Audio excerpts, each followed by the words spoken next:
पुढच्या बातमीकडे वळणार आहोत। जितेंद्र आव्हाड महाडच्या दिशेने रवाना झालेले आहेत। जितेंद्र आव्हाड आज महाडमध्ये मनुस्मृतीचं दहन करणार आहेत। मनुस्मृतीचे श्लोक अभ्यासक्रमामध्ये समाविष्ट करण्याला आव्हाडांचा विरोध आहे। जितेंद्र आव्हाडांच्या कार्यकर्त्यांना पोलिसांनी नोटीसही पाठवली आहे। काहींच्या भावना दुखावून कायदा सुव्यवस्था बिघडेल असं कारण पोलिसांच्या नोटीसमध्ये देण्यात आलेलं आहे।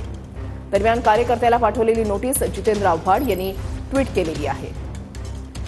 आव्हाडांनी नेमकं काय ट्विट केलंय तर पोलिसांनी आमच्या कार्यकर्त्याला नोटीस दिली आहे। त्यात असं म्हटलेलं आहे की मनुस्मृतीचं दहन केल्यानं काही लोकांच्या भावना दुखावल्या जातील। काही लोक म्हणजे कोण याचा खुलासा पोलिसांनी करावा।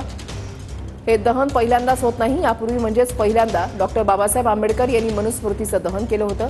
लोकांना मनुस्मृती आपली वाटू लागली आणि खास करून पोलिसांना कसं कळू लागलं की मनुस्मृतीमुळे काही अडचणी निर्माण होईल तेव्हा नोटीस द्या अथवा वाटेल ते करा। जो कार्यक्रम व्हायचा तो होईलच असं जितेंद्र आव्हाड यांनी म्हटलेलं आहे।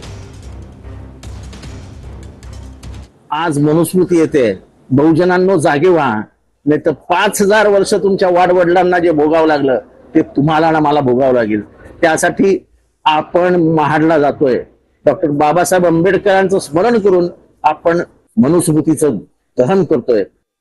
जितेंद्र आव्हाड तर उद्या महाडच्या ठिकाणी दुपारी 12 वाजता मनुस्मृतीचं दहन करणार अशा प्रकारची घोषणा केलेली आहे।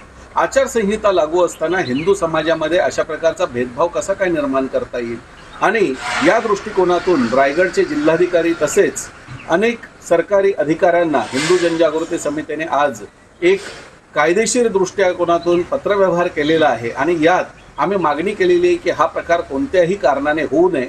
जितेंद्र आव्हाड हे काही डॉक्टर बाबासाहेब आंबेडकर नव्हेत, त्यांनी स्वतःला डॉक्टर बाबासाहेब आंबेडकर समजूही नये।